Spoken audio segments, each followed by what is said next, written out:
proud of my faith, but 100% honesty, it's not super popular to be a Christian right now, and especially in the mainstream industry, it's not easy to sell a musician if you're not willing to cross some lines. For me, I always want to be modest. There's things I won't sing about. There's things that, that they're just not topics I don't want anything to do with it. And however, that's really hard to sell in a secular world. But something I've found that I'm really proud of with Skillet and with Ledger is just being really real about who we are.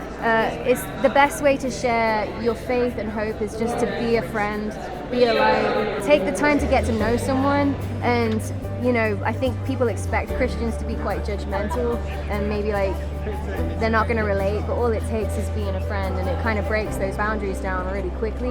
And something we stand in is just we won't compromise, even if it makes us less popular, even if we sell less albums and can't be as big of a band.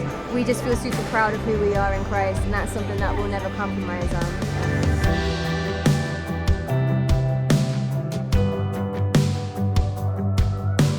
I think people can kind of misunderstand being bold with being seen, and I think that something Christians can see is someone on a platform and say, well, they're doing it, they're radical.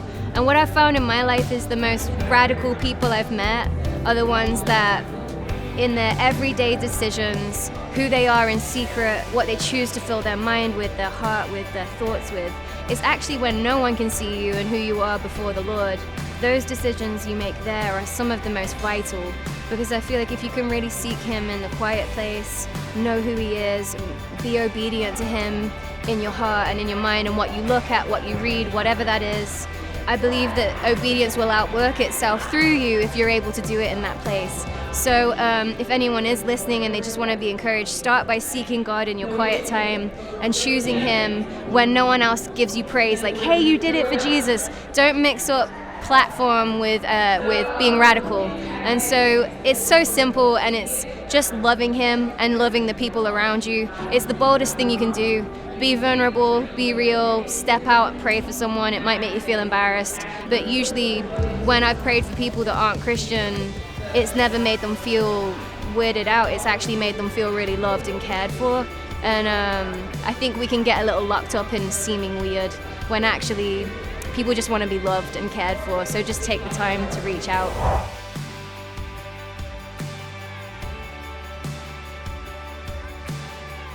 I think it's super important to do good. The Bible is really clear about reaching out. Isn't there Jonathan Edwards when he preached in certain cities and then the whole city would change because there would be less homeless people, there'd be, so Christians, we're definitely called to be generous and just reach out to people in need. I think there's really practical and easy ways to do that in your community.